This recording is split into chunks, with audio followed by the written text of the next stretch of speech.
Hello, we are back. And we have a special guest to my left. For those of you that are watching and you're like, oh, who dat? Who is that? Me. Yeah, you. Adams. You're the new girl. Did you hear Julie? I did. Yeah. Thank you. Thank you. Wednesday, also known as me, Louisa. Hi. Oh, hi, me, Louisa. Hi. Me, Louisa. Hi. Hey, girl. Hey. Tell us about yourself, Louisa. It depends. What do you want to know? Why? It changes on the day? Yeah, it's, sometimes on Wednesday, sometimes on Louisa, sometimes, Barbie. Depends. Barbie, Dolly. Hasn't come around for a while. Yeah, Dolly hasn't come around. Yeah, Dolly hasn't come around for a while either. These are all Louisa's nicknames. For those who She's a woman of many nicknames. Yeah. Many nicknames. And it's growing all the time, the list of these nicknames, honestly. I can't keep track. What was the other one I gave you recently that was really good and I was really proud of? Hype me up. All I can think of is there was Cheerios, blueberries, Dolly Parkinson. Oh, that's Hosello. Yeah. Maddie one. Do any of you guys remember? I don't remember. Let me assess the list. Yeah, no. Assess the list. Assess the list. I was so proud, and it's because you did something. You broke something. You burned something. I broke something. Yeah, remember? Pickles. Yeah, because Louisa dropped pickles all over the couch, and the pickle did. juice went everywhere. So I said her new nickname is Pickles. Pickles. Yeah, that was cute. I was so proud of that. That you could were have really stuck. proud. Yeah, I forgot about it though. You did forget. Anyway, so where are you from? I'm from Oregon. Wow. Yeah, I'm from Oregon in the States. Wow. Came over all here. the way from Oregon. I did. For this podcast. For this podcast today. Yes, Wow. I did. Yeah. She loves us. us. Oh, yeah. It's out of love because they're not paying me.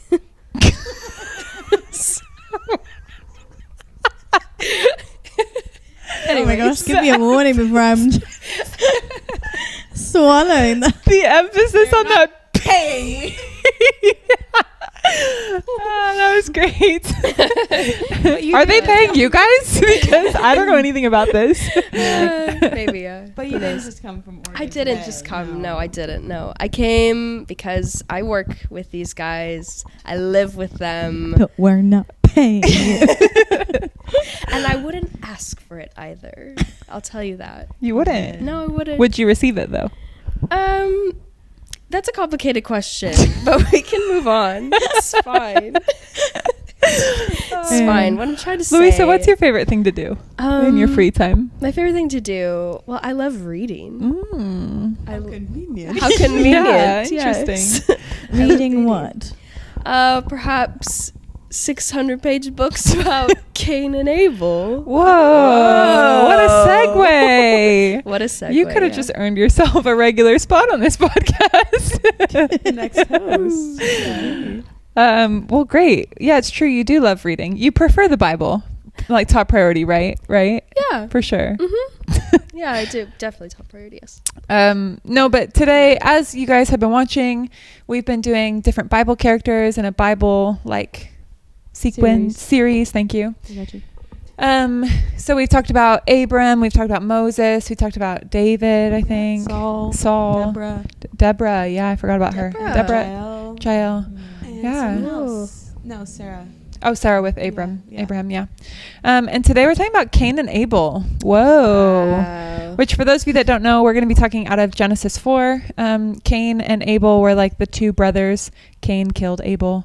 Right? Famously, yes. Yes, Plot famously. twist. Plot twist. Sorry if I just ruined the moment for you. Spoilers. So yeah, we're just gonna kind of go through, but as Louisa mentioned. Wait, that just reminded me. Oh no. You know how The Chosen is so big right now, or whatever? Yeah. And so people are watching and stuff, and so people are like, wait, don't tell me what happens in the next episode because I haven't watched it yet, Oh yeah. But it's like the Bible. It is the Bible, yeah. Yeah, I went to go see a part of it in theaters when I was home. And I came back and someone was like, oh, but you hadn't watched any of the episodes before.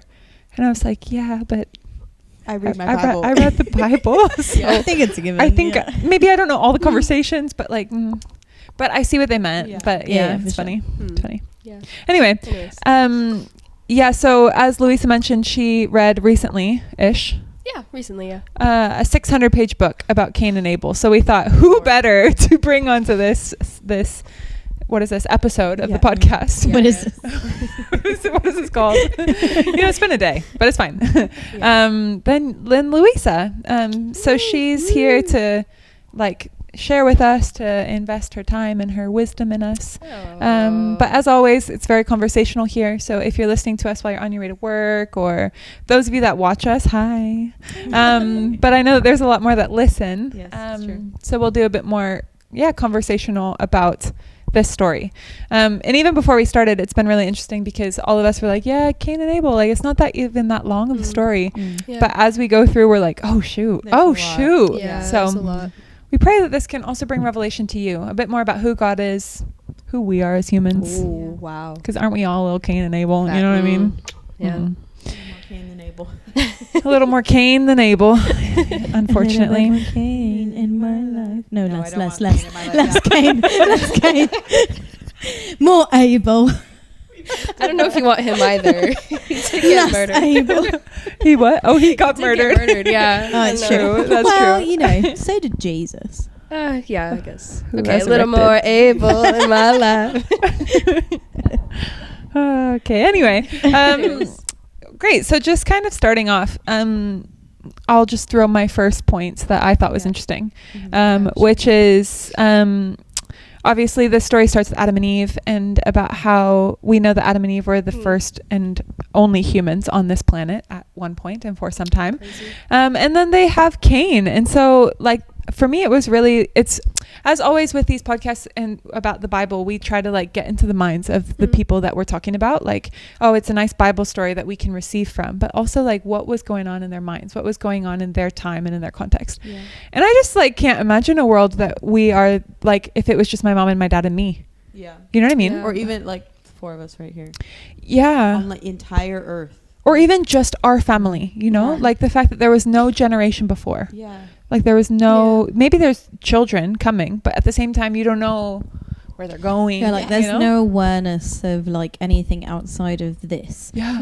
Whether or not there is more members of our family, but just that beyond these walls or these fields, because I'm sure back then there weren't walls, but that was it. Surely they had some walls. I think it was tents, weren't they? Yeah, but that's a wall. Sure. Okay. Define wall. All I'm saying is that around those quarters, that was it.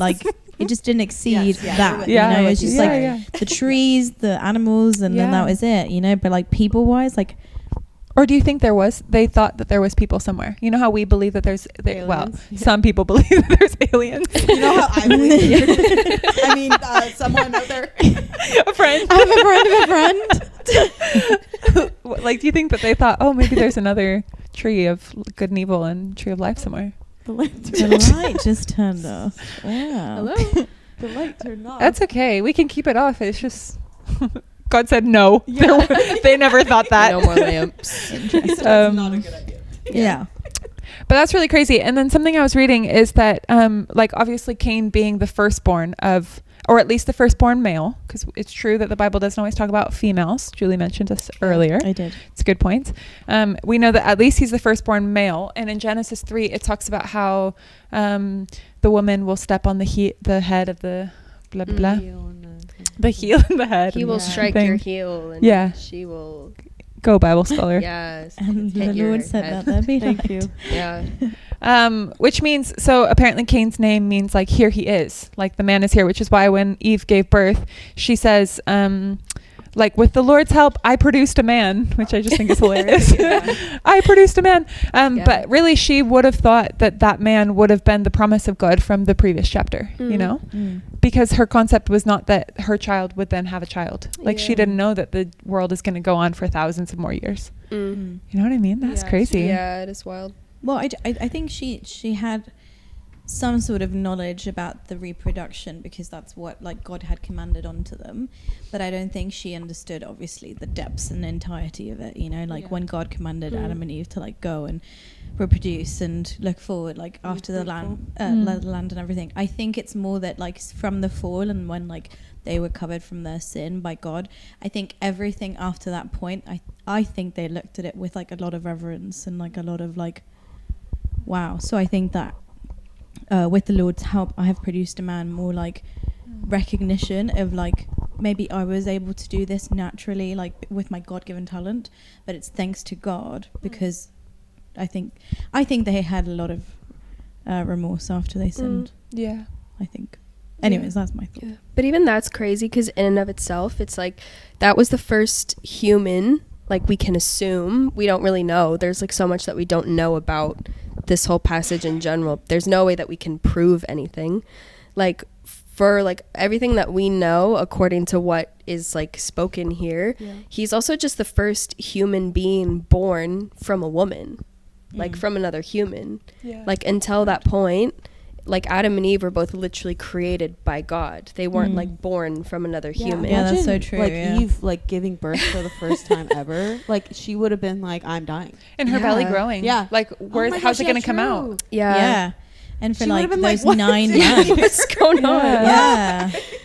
She was like possessed or something. Yeah. Yeah. Thing, like moving around in her. True. Or she probably she knew. She was Probably God was there, like speaking to them. Yeah, for sure. I mean, Maybe. I don't know. Because at that point, was he was with them, but he wasn't like a physical being, like he was in the garden. No, true. No, yeah. True. But I'm sure that they had to have some sort of guidance from God, because I mean, obviously I'm thinking about it from this point today. Yeah. But if today, like for example, today when I get something random in my body and I'm like, that wasn't there before, and I freak out, like I look like somewhere for guidance and help. Google. Yeah, I was going to say Google. Like WebMD. Exactly, yeah. And you always have cancer. Like, that's always always. What was life cancer. before Google, though? Yeah, exactly. But I think for sure, like, God at that point was also very present to like also help her through that as well, because of what you're saying. Like, this is the first time that any life outside of that was created. So I'm sure that if God wasn't there, then she would have probably had beyond a panic attack, you know, like what is like, why is she gaining so much weight? Why does it feel tense? Oh, like my sister just gave birth. Hey Arthur. But like of the future. Towards the end of her pregnancy, or like the last few months of her pregnancy, like obviously because the baby's like really snug in there, was like kicking around, and she would like really get like pulled aside or whatever, because like, you know, so imagine like suddenly like feeling those things. Like she was like, I can feel his feet. Like that's just not normal and like every day, you know. So asking God about it, for sure, you know. But yeah, like that is so crazy to think that was the first human being born. But like, even what you're saying, it just really blows my mind, because I don't know, I think as a little kid reading this, or like people telling you it in Sunday school, which also try explaining a story about Cain and Abel with like murder. Sunday schools always I think we've talked about this before, but they always choose the funniest stories sometimes. Like Jonah and the whale. It's like honestly I would love to like go back in time and like try to watch like somebody try to explain this to a little kid, and I don't know, twist it into so next time you're gonna say something mean to your sibling, think again, you could murder them, you know. It's just weird, like I don't know. Anyways, anyways, but that aside, like I think I always looked at it, and it's like you go from the Garden of Eden, where I don't know, God is like literally walking next to you, and that's so beautiful, that idea, to all of a sudden that is like ripped away. Which I'm sure in reality isn't what it was like. Like, I'm sure God would have had to be so present in all of these things. If you're literally like learning about the world, you're the first humans, like surely God has to be so present, because even it like goes on, and the way it like describes God's interactions with the people and the way that he talks with them, it's like surely God has to be really present in their lives. Like he has to be. Maybe not in the same way, like I think Abby, you were saying, it's like you can't see God anymore, but surely he has to be there, because this is square one. Like there's nothing before that. Like I don't know, in your day-to-day life, like God has to be there, you know? Does that make sense? Yeah. Yeah, no, totally. I mean, like later on as it keeps going, like Cain is having a conversation with God. Like God is asking him, like, why are you so angry? You know? And it's like, so if they're having that kind of conversation with God, then God was definitely so present. I think it's just so different for us because we don't see God in that way. Yeah. But how crazy would it have been to like experience God in that way? I mean, firstly, going from like Adam and Eve in the garden, like just like God being like, hey, what's up? You know, like, to, like then afterwards, like, okay, you get exiled out of the Garden of Eden, but God is still choosing to be with you to where like he's still having a conversation with you. Yeah. Like, wow. Yeah, I was trying not to talk about that because it's further down, and I was like, I don't know if we should, but it's good that you brought it, because I think like the fact that it says later, which you can read for those of you that are reading, but it says later that God asked Cain why he looked so dejected. So it wasn't even that like Cain went to God and was speaking to him, but actually God approached Cain and was like, why do you look so angry? Like, what's going on with you, you know? And so I think if God is like so intentional to like go for Cain and look for him and speak to him, surely he would have been with them through all this process, you know? Also before and after. Like before he kills his brother and after. He doesn't say like, you killed him and now I curse you. He said, what happened? You know? Like both times he's actually really intentional. And really gentle. Yeah. And I think we've said this before in the podcast, but we always are like, oh man, like how great it would have been to be with the pillar of fire and with like God who was among us and with us, you know, and like, oh, now we don't have that. We don't have like the audible God or the one who like we can't see him with our physical senses, you know. But I wonder how like those people would have felt if they could have like looked into the future and been like, but those people had the Holy Spirit living inside of them. Yeah. Like God was within them. It wasn't just that they needed to like hope that God would speak externally, but they had God, like access to God all the time. Yeah, that's sometimes so like hard to even fathom. Like both like that the Holy Spirit is here with us now, and that was something that they didn't have then. But also like at this point with like Adam and Eve and Cain, they don't even have any commandments either. Maybe God talked to them. I don't know, but it doesn't say. So like they also don't have like any of the commandments and the laws that God put in place either. So like how did they don't have a framework for their faith. They don't actually know that they have faith. Because they didn't need to though. Because even the commandments came after the Israelites rejected God. And then God put commandments there for them because they rejected him. They God wanted intimacy, and they said no thank you. So actually like this is the way we were made to live, is to be in communication with God all the time. You know what I mean? Like we actually weren't made to have laws. Crazy. You know, or like commandments or whatever, you know? It's crazy. Yeah, it is really crazy.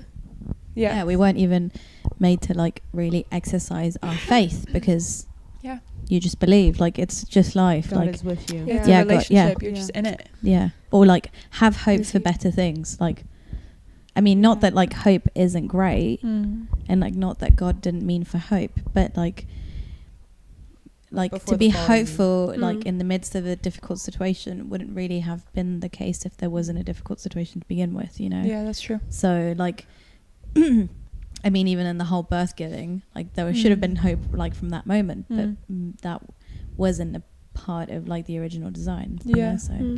But at the same time, like in the birth giving, like because it says in just the chapter before, like we said, that when God is punishing Adam and Eve is when he says like goodness. That you will like you'll strike his he'll strike your head. The heel. The heel. That's really ingrained in my mind. But that it's all about like eventually, as you scroll down in that bit, it's all about like her offspring being the hope of what's to come. So here she is having this baby. Like this is like, okay, I made that big mistake with God a few years ago. Who knows how long ago it was, you know? I made this big mistake. Because we also don't honestly know. Honestly, could have been ages ago, but like in her heart, she does have this remorse. They have this reverence of God of like, oh shoot, we lost everything that we had, but now my son is here, and God said my offspring is going to be like the hope of what's to come, you know? So I don't know. I just think of myself in moments that I like sin or fall short or don't feel good enough or whatever. And I have like, I don't know, when I hope for a promise or I hope for something and I'm like, okay, when I get that thing, all is restored. You know what I mean? Yeah. Or if I have like a nice time of worship and I feel the presence of God, I'm like, great, all is restored, you know? And they would have had that in this child in some ways, you know? because like that's what God said. But anyway. Yeah, dang. So that was verse 1 and 2. Remember when you said you didn't think we would talk for an hour? Louisa here. Hey, girl. Just kidding. No, we always talk too much. Yeah, Or yappers. Great. So then we keep on going, and it says that Cain presented some of his crops as a gift to the Lord. Abel also brought the best gift, the best portions of his firstborn lambs to his flock. Because Abel was a shepherd and Cain was a ground cultivator. Farmer. Thank you. Yeah. Farmer. Ground cultivator. It feels like a politically correct way Yeah. to say farmer. Yeah. Like farmers decide they don't like to be called is a farmers. derogatory term now. We prefer ground cultivators. Much more posh. Any comments here? Any thoughts here? God speaking to anyone about this bit? No, just want to, I don't know, what does your translation say, but mine, NLT Does it say farmer? In verse 3 it says, when it was time for the harvest, Cain presented some of his crops as a gift. And then with Abel, it says brought a gift and then the best portions of the firstborn lambs from his flock. Very important to point out, I think. Very important. Yeah. Really interesting. I think as well, I have this like really vivid memory actually of reading this verse at some point. Can't remember if it was during my DTS or at some point when I was younger. I really don't remember, but being so like angry, upset, confused about this passage and the concept of I'm already getting ahead of myself again in this passage, but like why Cain would have been rejected. Does that make sense? I'm already getting ahead of myself. Yeah. But I feel like not having actually seen what that said, you know, because it's so true, because it says that Cain brings some of them and then Abel, he did bring the first like part of it, you know, which is really interesting. I'd also like to mention for the record that in my translation, it says Cain worked the soil. Oh, so he's a soil worker. A soil worker. Oh, mine says cultivated the ground. Ground cultivator. Oh, wow. Sorry. That's the term that farmers are using. Don't know if I can say worker of the soil anymore. Sorry. Okay, I have a question. I don't know if it's... Yeah, anyway. My question is, like, how do we know what to bring God as an offering? How do they know what to bring God as an offering? Like, all we know is that Cain brought this, Abel brought that. The Lord accepts Abel. He doesn't accept Cain. Yeah. But, like, how do they know? You know what I mean? Like give an offering to God? Yeah, and to give the best or to only give some. Yeah. You know what I mean? This is also kind of what I meant about the commandment thing. Yeah. Like, the fact that we don't know if they had any kind of rules. But, like, surely God must have spoken to them to give some kind of offering, like, or did they just come up with that on their own? Like, I have no idea. Honestly, I don't know. I think, sorry, maybe you were going to say that. She did the breathing. Just getting my I think that's why I wanted to highlight that, like, Cain presented some of his crops, because even just in the description of that sentence, maybe I'm reading too much into it, but it kind of shows like the heart. Yeah. Like the intention of the heart. Yeah. Like, you know, like it wasn't the descript, like it's, I think the focus or the emphasis is not necessarily on the sum of his crops, but on how that's come about. Like, like he just brought some of his crops, but like Abel was like bringing the best portions. Like the intentionality behind that, I think, shows the motivation of the heart in bringing that offering. So I think it wasn't an aspect of acceptance of like what is best, because I mean, if you ask me, right, Abel's bringing the meat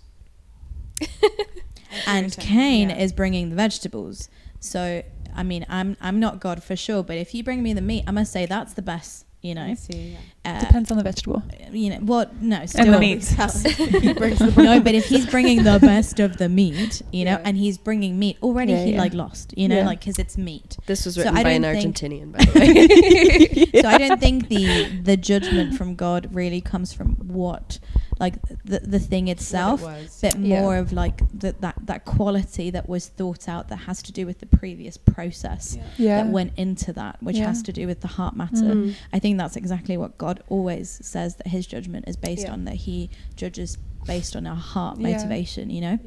And I think just from that you can see that like Abel really wanted to honor God. And that's why his heart was placed. I don't know. So yeah, because even with that, like with what you were saying earlier about how they didn't need to have faith, it's like they also don't really need to love God. Like if your whole like concept of like loving God is that, I don't know, I'm like putting myself in like the mind of Cain, and like, and if we're gonna like look at him as like this person who like is full of resentment, like I imagine that he would have had like resentment against God, no? Like for rejecting his family, like taking them out of Eden. Like if you're looking at it from that standpoint, like we don't know that Cain actually loved God or wanted to love him at all. Like we have no idea. Like we can, and again what you're saying with that, it's like clearly Abel did love God. It wasn't just that he wanted to give him something. It was like he loved him. And like that in and of itself is the most important part, whereas Cain, like kind of from the beginning of how we know him, is portrayed to not really care about him at all, if that makes sense. Like in his mind it's like, I don't need to love God, I just give him something, you know. I was thinking that's kind of also what I was thinking about, is like what makes me want to give the best of what I have to someone, like beyond being God and wanting to honor God, because you mentioned honoring God, which I think is so important. But like what makes me want to give the best that I have, and what makes me want to only give some, you know?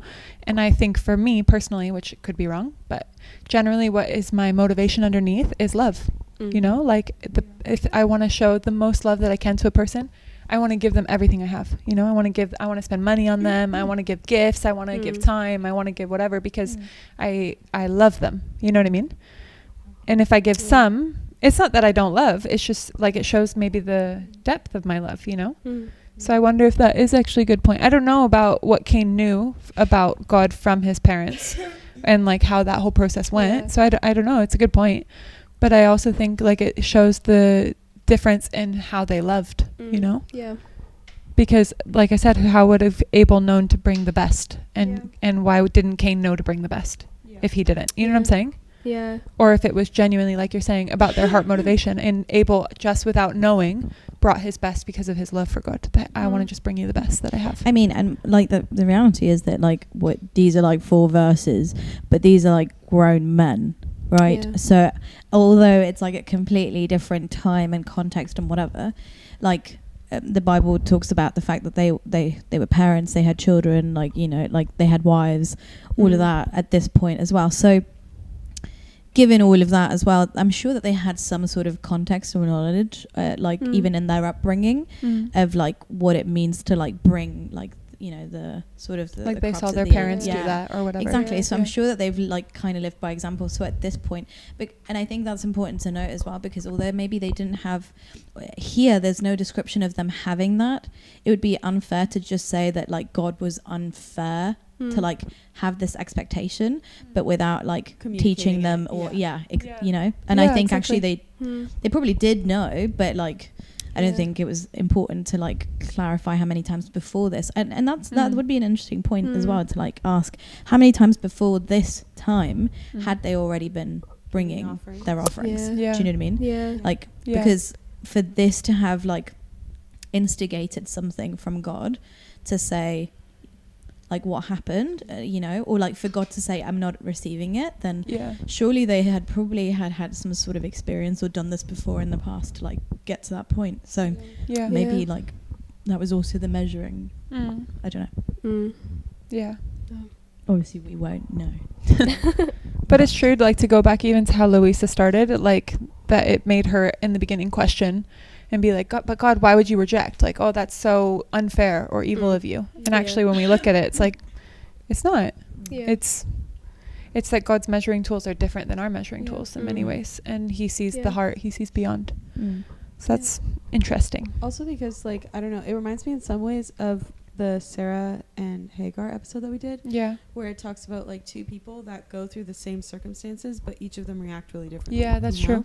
And the way that God treats also them separately is different, you know, in some ways. And it reminds me like, because Abel and Cain, both of them, one was before the other, but both of them were like not in the Garden of Eden with their parents, you know, like it's not that like one was there and then he also left with them. They both, this is all they know, both of them, you know. This is their whole worldview, is not being in the Garden of Eden either, you know. So Abel, instead of doing what Cain did, of like being potentially just being bitter about it, like if we're talking about the resentment aspect of it, like Abel, even though he was in maybe difficult circumstances, he still loved God and gave his best to God, and sacrificed and gave like the firstborn lamb or whatever, you know, like gave all of his love to God, whereas Cain didn't do that, you know.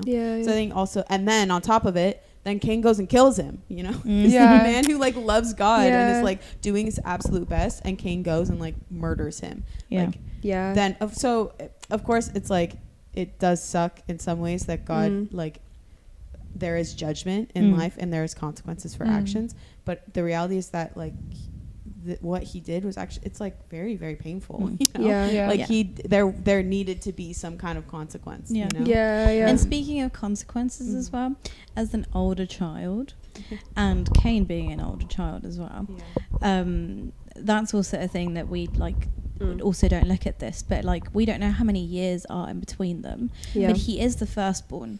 So unfortunately there is sometimes that higher expectation on you as the firstborn, and I think sometimes it comes, I think earthly wise, sometimes it comes really like just because, you know, like you're supposed to do better because you are the firstborn, just because. But I think in this, because he was the firstborn, he probably had an upbringing and an understanding, and things were told to him like as the firstborn, like with a lot more detail than with the second, so he knew beforehand, you know. So also that expectation probably on him was even higher. We don't know, but I don't know.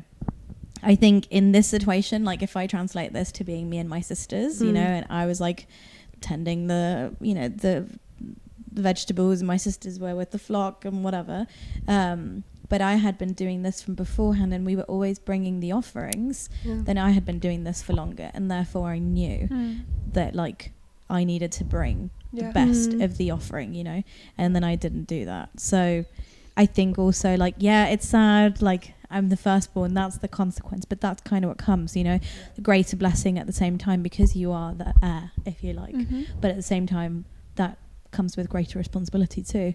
So maybe even in that judging from God, like that justice from God as well, was also going through that filter of like, also you are the firstborn, you do know better, you know. I don't know. Wow, this is deep. We're only 4 verses in. When we first started and we had talked about doing this, we were like, wow, it's such a short passage, like how long it's gonna take. And then here we are. Just keeps going. Great. So the Lord accepted Abel and his gift, but did not accept Cain and his gift. This made Cain very angry, and he looked dejected. Womp, womp. I love this, though. God says, "Why are you so angry?" So relatable. Why are you looking so mad? Why is your face like that? Why are you making that face?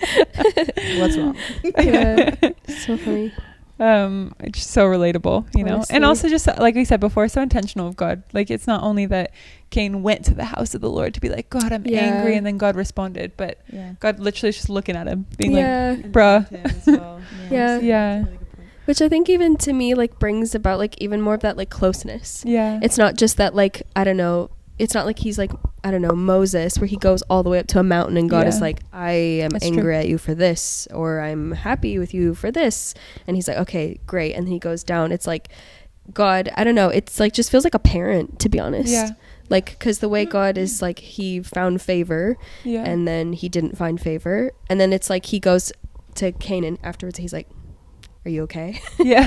You good? Like that was a really strong like confrontation. Like I said, I wasn't happy with what you brought me. Like why are you angry? Like I don't know, it's just, it's so intentional of God again to just ask him how he's feeling, like, or not even to ask him, but just to know him so well. Like why are you angry? You know, I don't know, it just really like hones in how God was so present in every single aspect of their lives, you know. Crazy. Love that. You'll be accepted if you do what is right, but if you refuse to do what is right, then watch out. Sin is crouching at the door, eager to control you. I hope I didn't make somebody like have a car accident. Just can you imagine? You must. Like sometimes you'll listen to a song and it has like police sirens in the background. Always, I'm like, I turn on the music. I'm like, wait, is that? And then I'm like, oh, it's just the song, of course. But you must subdue it and be its master. Whoa. Whoosh. Yeah. Crazy. It's crazy because God is asking, like, why are you angry? You know, because he was actually wanting to, like, God's first approach here is like actually like intentional of like, okay, I know, but I want you to like to actually process it with me, you know, and then like, but then it follows still with like God's warning and saying like be sure to like not do this and not let it grow, and then immediately the verse after. Sorry to jump, but then it's like one day Cain was like, let's go for a walk, bro, you know, with the intention of killing him, literally. So this has really festered. So not only did he not listen to God, but like purposefully go against God in his, because it says one day. We don't know how long it went from this day to the next, but we do know that there's nothing in between that was mentioned that was at least important enough to be mentioned. So it could have been weeks, months, days, years. It could have been any given amount of time, but nonetheless, I don't think the importance is on how long it took. I think the importance is on the fact that like God gave Cain the opportunity to have a dialogue, and Cain decided not to take it, and that's it. And that dialogue didn't, and like even though he didn't take it, then he didn't take it ever. It just went to the fact that like he just let it keep growing. Yeah, his heart was really hard. Wow. But just because God didn't accept his offering, but it's not. And again, like I think sometimes it's so crazy how all of this is so connected with identity. Because like I think in many ways like Cain was probably putting this on like, I don't know, I think I'm going to put myself on the older sibling shoes. If I come being the older sibling and I bring my offering, but mine is not accepted and my little brother or my little sister's is accepted, I'll be like, what the heck? Like I was made for this. I was like, this was my role, and like mine is not accepted. It's no longer of like his position is not of like, God, why wasn't it good enough? Teach me, show me, how can it be better? His position was like how is mine not better than his? So it was all about like grounding himself on like what he understood, what he saw, and his perspective, and it being the only way. So he was not willing from the beginning to see anything but himself. So everything was about him. So as soon as God didn't accept his offering, like the whole point was that's it. Doesn't matter. Like so sad. Yeah, I think it's also interesting, like like what you said. It could have been this one day when then Cain brought his brother out. Like that could have been one day later, or it could just be one day at some point. Like also it's interesting to me, like what's standing out to me now is that like how long sin will wait for you. Because it could have been years later. They lived like till 900 years, you know, like we don't know how old they were until like Cain like killed his brother, you know. Maybe it was the next day, I don't know, but it also like in case it wasn't, like how much sin will wait for you. Like I don't know, I feel like this warning is really like, I don't know, it's powerful, like not just for Cain and Abel, but for me, like how often I'm like, oh, it's fine, you know, like brush it off, like let's leave it for another time, but that's gonna come back, you know. And how often I do that all the time. But also that the first sin wasn't that he killed his brother. The first sin was that he didn't bring what was acceptable to God. Like the first sin was that he decided not to give God what he was worthy of. You know what I mean? Or not what God was worthy of, but especially he didn't give God like the first place in his heart, you know? Yes. Oh, sorry. thank you. The first commandment, love. Like he put something else, could be his family, could be his own, that he wanted to eat it, it could be himself, whatever. But we look at this and we're like, oop, he killed somebody. But actually before he ever killed, there was something festering in his heart that whole time, you know, that whole time it was growing, and God was provoking him, and God was moving with him, and he brought the offering. And we actually, it doesn't say, I was reading that, it doesn't say how we know whether or not it was accepted. It wasn't that he was like, yours is accepted and yours is not. And they go, no. The only thing for those listening is the thumbs up and thumbs down. The only thing it says is that, like, the previous, like in other contexts of the Bible, some offerings were burned on the rock, you know, like the fire would come and like scorch it up. So it could be that Abel went and put his bloody meat there and it was like went on fire, and Cain's just sat there and they just waited and waited, and it was silent. Awkward. And that's so painful. It's I think would be more painful than somebody being like, sorry bud, that wasn't it, you know. Like, oh, surely also other people were there. Surely his brother. Again, I'm telling you, I think it's like this whole like sibling thing. Not just, but again, like his identity, like maybe even his parents, like how that made him look. You know, like what Cain cared more about was how he looked in front, and how his offering, because that was his like what his offering wasn't being judged, he was being judged. You know. Sorry, that's deep. Can mic drop someone? That's good. But like, is that true though? Or is that how he felt? I think that's how he felt. He felt like it wasn't just his offering that wasn't acceptable. Exactly. It was him. But in reality, it was just the offering. Yeah, because even God makes it back about... Yeah, exactly. That's huge. Yeah. Exactly. And how often we do that. Like, we're so based on like what we do. Like, our whole identity is like founded in like if the things we do are good or not. Dang. And when that is not good, and when that's not good, we're like, oh, I'm not good, and God hates me. And God's like, actually, I just didn't like that one thing that you did, like that one tiny thing. Like, we can in the whole span of time and life. It was just this one little thing. Because there's many people read this and literally say, like, they just focus on the fact that like the Lord accepted Abel's gift, but he didn't accept Cain's gift, and they are like, God was so mean to Cain, but actually it wasn't about Cain. Again, God was judging his heart, but it was judging his heart based on that action, not based on his identity, who he was. It's crazy. Guys, we prayed for revelation. Thank you, Lord, for revelation. That's cool. But like, and it's just stuck with that. But like for him, again, because it was so grounded on his identity, like he just turned it into everything, which is what like drove his heart to be so hard, and for him to like really fester on that, because for him it was like a mark, like and it's crazy. Like maybe in context, maybe it was a mark at that point.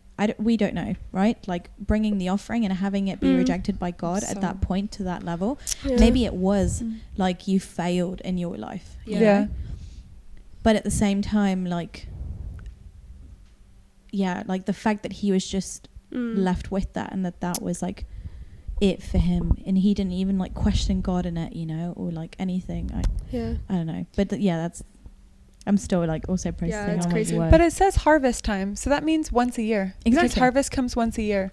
So it's true what you're saying, that it could have been a mark on him as a person, as a failure of him, but. This would have come every year, so he could have just said, shoot, did that wrong, next year at harvest time I'll do it better, you know. And he could have gone to God and been like, oh, you're right, I'm sorry, like that wasn't my best. God gave him that chance. Like he was like, why are you angry? Like let's talk this through. Don't stay here, because like if you stay here, it's gonna be bad for you. So you need to like move on. We can do better, you know. Like he really tried. And again, and we don't know when it says like one day, you know, like we don't know how many harvests happened from that one day that he walked out.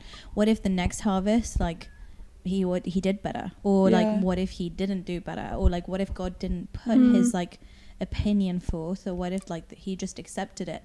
But what if God, what if God accepted his offerings from then on? Say there was like at least 2 more offerings before he killed his brother, and God accepted his offerings as being good, you know?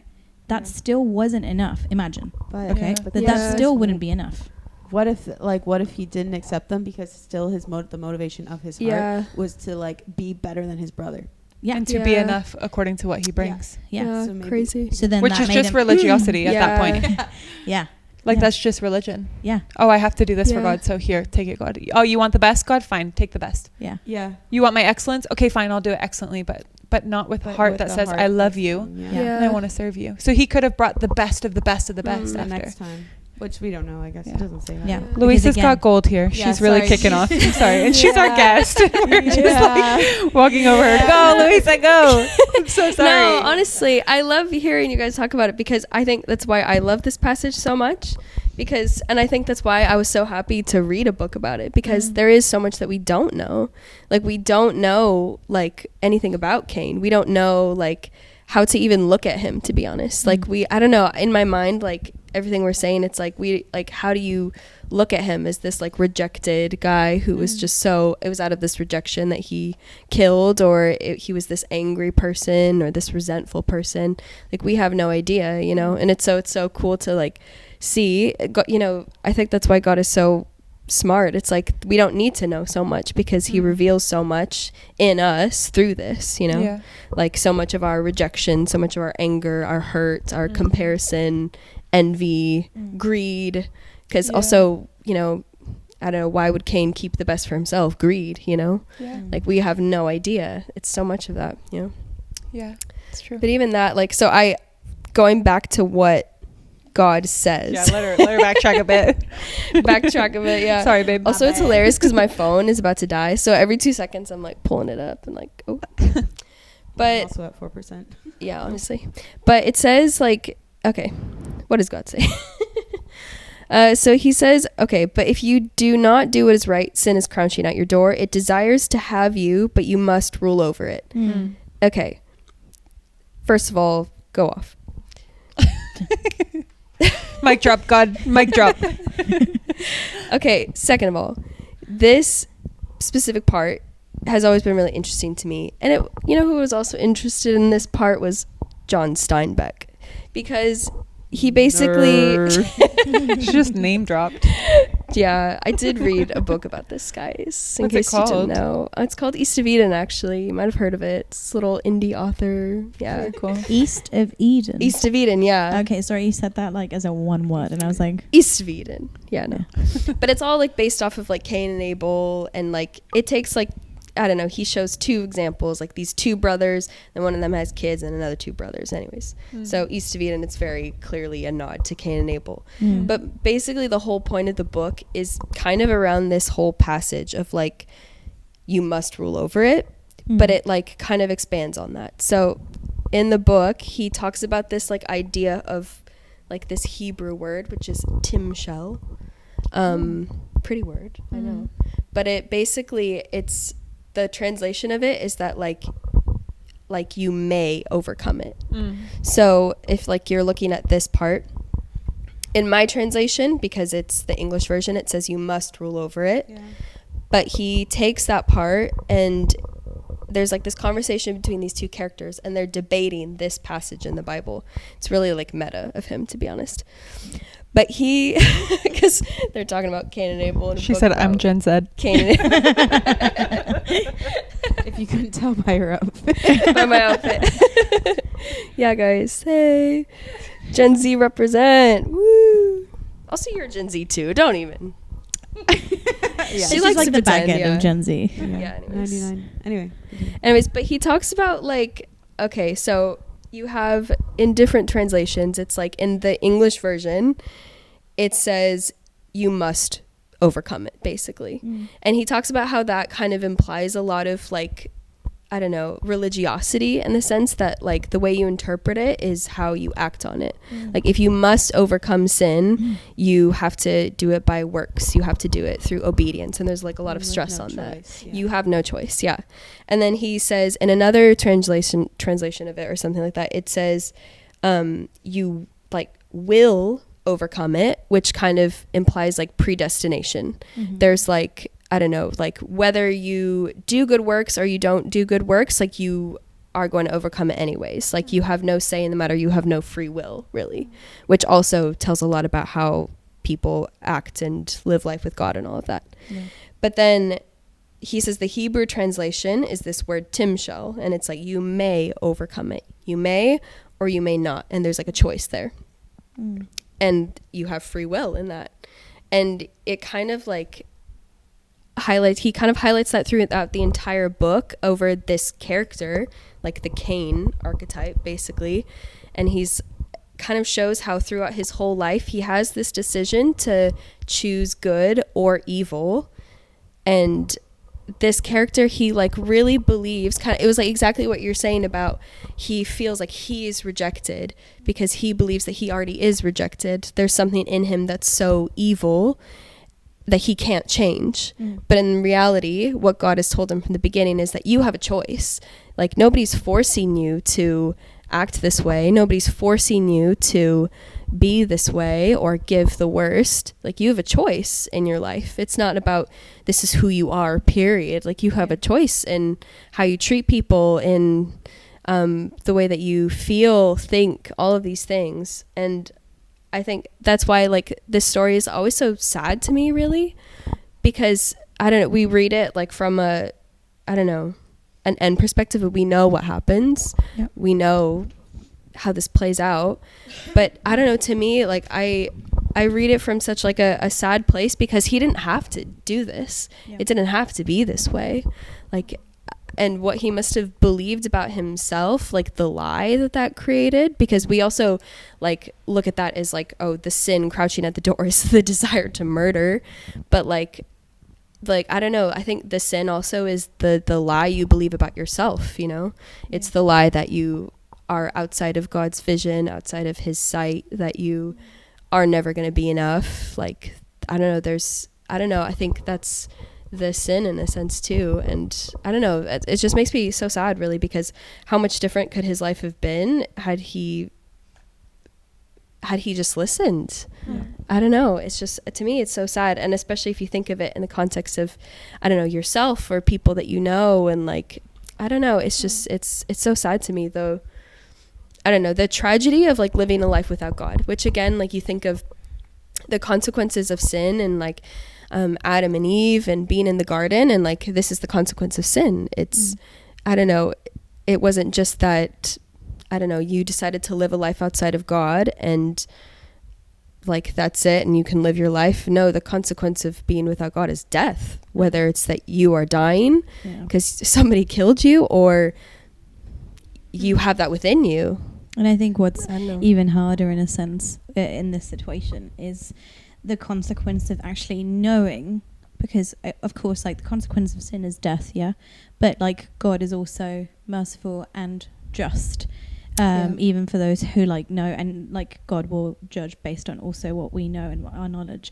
So in this case it's so sad because Cain had access to God, he had the opportunity to God even like wanted to have an encounter with him. God warned him.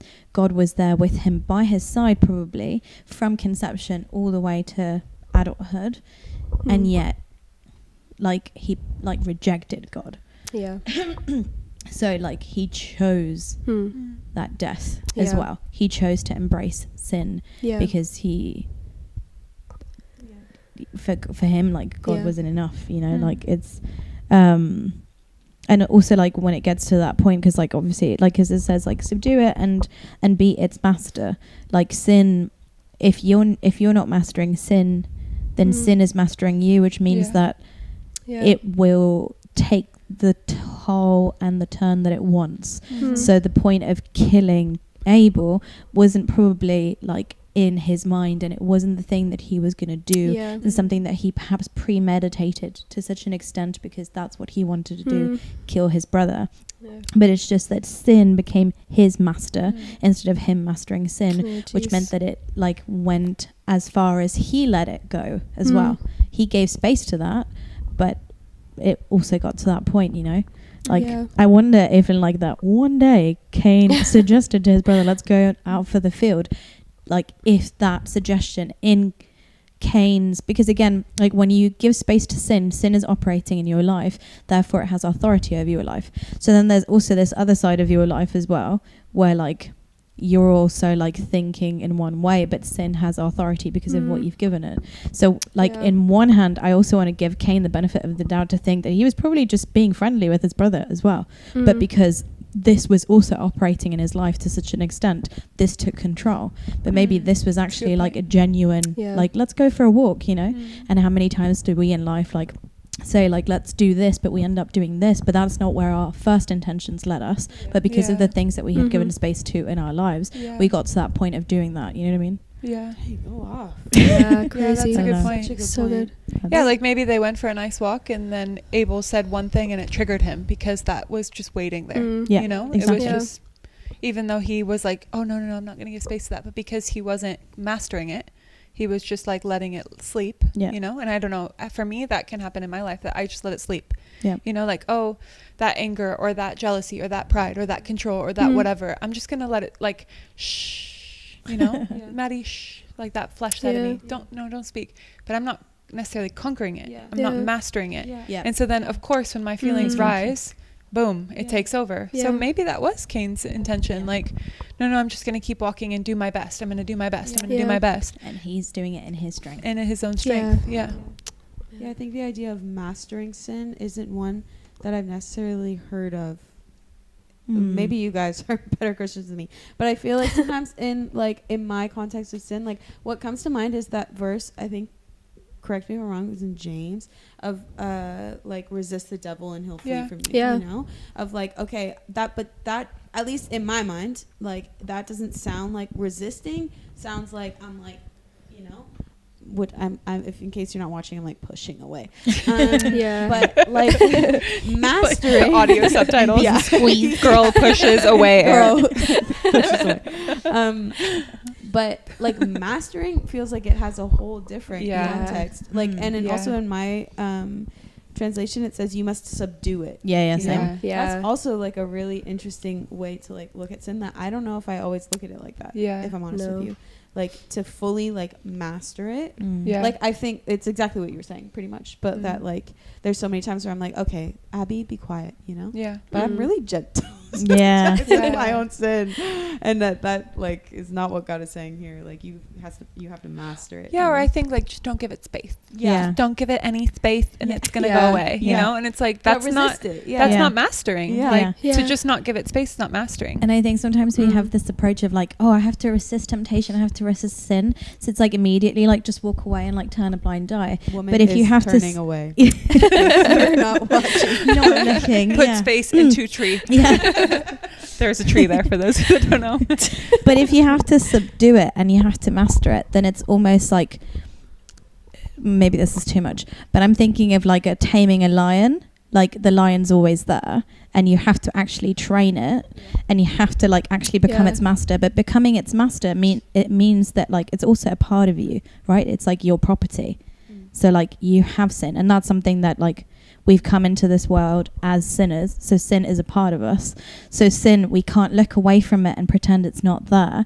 Sin is actually going to be there, so we have to be its master. So actually we have to look at I know that this can get a little bit controversial, and we definitely need wisdom, so please look for your like disciples for sure, because it's not about like, yes, sin, come, let me face you, you know.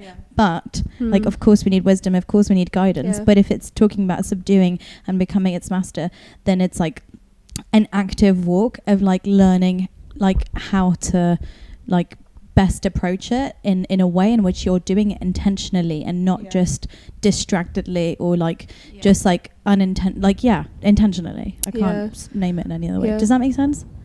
Yeah, it does make sense. To be honest, I feel really convicted at the moment because I think of how often I want to potentially help with, which is a nice way to put what I want to say, others subdue their sin, but I'm really gentle with my own. You know, like, I don't know, I catch somebody in a lie and I'm like, how dare you, like you subdue that sin, master that sin, but the sins in my own life, like I'm more like, don't give it space, like I said, you know. And I don't know, that's not necessarily Cain and Abel. Probably we could go there, but we are already an hour in, ladies, that we thought we weren't going to talk this long. So we definitely have to find our way to a closure, but I do think it's important.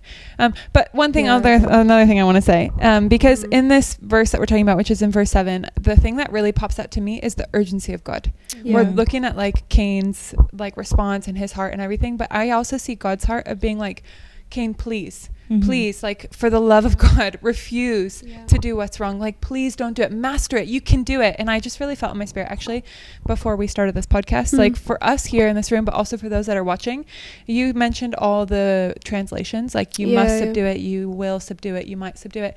And the thing that comes to me is you can subdue it. Like, we can. And I think we forget that sometimes when we're in the middle of our darkness or of our sin or of our not enoughness or the battles in our mind that we have. We think like, oh, we're stuck with this forever. And I don't know, reading this, I really felt the urgency of God to say, like, you can do this. Like, sin is there and you need to tame it and you need to master it, but you can. You can. So I don't know. I feel like if there's somebody listening that is just feeling trapped by lies in your mind or even by practical sin, like physical sin or whatever it is, you can subdue it. Like, you have everything it takes. I actually have goosebumps, like, thinking about it. You can do it. You can overcome. And that's what God is saying here. And obviously we know that the next day or whatever day Cain goes and kills, but ultimately the urgency of God's heart is like begging him, like, please don't do it. You can overcome this. You don't have to do what I know you're thinking about doing or that you might end up doing later because God's outside of time. Right. So I don't know. I just have that really strong in my heart that, like, we can look at Cain's heart and everything, but that God's heart was like begging him to not give space to that because he knows what's better and he knows where that was going to end up. And that's such a warning for us now, you know, like, don't do it. Maddie, don't do it. Like, don't give space. Subdue it. Don't only not give space, but master it. Like, come hard against it. Come hard against sin. Fight it. You know? Like, be a warrior against sin so that you don't end up there, you know, not just don't give it space for it to come later, but go for it. You can overcome. I feel that really strong. So I hope that encourages somebody, but and even like to skip all the way to the end, like the way that God continues to fight for him, even though like God punishes Cain for what he did, and Cain's like even like saying like, but for what you do, like, I'm gonna be killed. Like, he's still like you know, fighting against God. And even when he's exiled, God says, I'm still gonna protect you. And not only that, but I'm still gonna bless you. He says, you have cursed this land, so you cannot be here. So he exiles him out, and then it says that he settles in the land of Nod, meaning that if he settled there, it's because he could settle there. He could bear crops. He could start again. The thing is that he had, like, he was basically removed, lost everything that he had grown, like, bared, his family, his children, his everything, was left to wander, was left without that identity that he so wanted, that was the whole point. He was left without that identity altogether. But yet God still, that's so crazy. Because he didn't have that identity, or he lost that identity, but God still brands him and marks him so that and the marking is supposed to be that, like, he's protected by God, because so that people don't kill him. So still, even though he walked away from his identity, from his inheritance, God still says, you are my son and I'm willing to brand you, and not just willing, but I'm wanting to brand you, even though you're still walking away from me and you don't want to keep pursuing me, because it doesn't seem like he does, but all because I still love you. And I think many times we look at this and we say, oh, okay, so God, like, supposedly God could, like, forgive our sins, but like Cain sinned and he killed his brother, but God didn't forgive him because he exiled him. Actually, no, there was forgiveness, because he still covered him from ultimate death, because the punishment for him, what he did, should have been an eye for an eye at that time, right? And die. But he didn't. He exiled him, gave him a second chance, and protected him from anybody else killing him. That's still so like, much if, grace. If there is grace, forgiveness, everything, and love, you know. And so there's always hope, and God is still always going to find a way, but it's about us taking that. Which I think really, like, reminds me of I think something you said, Maddie, once, about how we think that God is so absent in dark places, because Cain is in such a dark place. Like, he murdered his brother. Also, it's not like he just murdered a stranger. Like, I think in other places in the Bible, he's not the only person or biblical character that murders people. Like, there are other people who murder people, like Moses murdered somebody, but like, he murdered his brother. Like, there's like such a closeness there. But it's, I don't know, like, I think there's something so specific that God says about this, like, space that you're in, like, this ground is cursed. And to also kind of go off what you said, it's like, this ground that you're on is cursed because of what you did. but like this ground can still bear you so much more. Like it's always about Cain and not what he did. And like we think that God is so absent from us in those like really dark places, but actually God is only ever like speaking redemption over him. Like again, like you're saying, he gives him every opportunity to still be blessed in everything that he does. And again, it's not about what you do. It's like, it's never been about the ground. It's never been about the soil or what you can do. It's always been about you from the beginning. Like, I want to bless you and I want to love you. Like, it's just, Wow. Yeah. Crazy. And also, the other thing that really stood out to me is like, again, like God also never says that Cain is outside of his presence, which in the same way that like in Genesis, like we think that Adam and Eve leaving the Garden of Eden is them leaving God's presence. In a way, yes, like they rejected God in a sense, but God doesn't just leave them. God actually never says, I'm going to leave Cain, which I think always reading this passage, I was like, oh, God is leaving Cain. You know, he doesn't. Actually, it's Cain that says that. He's the one that says that he wants to leave God. It's like, God never said that. Like, and I'm like, that has to be wrong. But he says like, God is like, well, I'm going to make you leave this place. And then Cain is the one that says, today you're driving me away from the land and I will be hidden from your presence. But God never said that. He never said that. Never once. Like, which is like, I don't know. It's us that think that we're outside of God's presence because of the things that we do. But actually, no, like we're never apart from him. I don't know. Crazy. Wow. So good. Well, guys, I really feel like we could go on forever because it's so like, who knew that these 15 chapter verses are so good. We really could. But we'll finish here for the sake of time. Probably you have arrived to whatever destination you were driving to at this point, or finished your work duty or your cleaning. You probably had to pause this and play the second part. But thank you so much for listening, and thanks, Lou, for joining us. It was blessed. It was really, really cool to hear what God had been speaking to you through this book and in general. And thanks, ladies, for being here as usual. And so we bless you, and we pray that in whatever season of life you're in, you'd never leave the presence of God, because he doesn't leave you. That was cheesy. That was so cheesy. But it's true. But it's true. Yeah. It is true. Yeah. Okay, guys, we see you soon. Bye.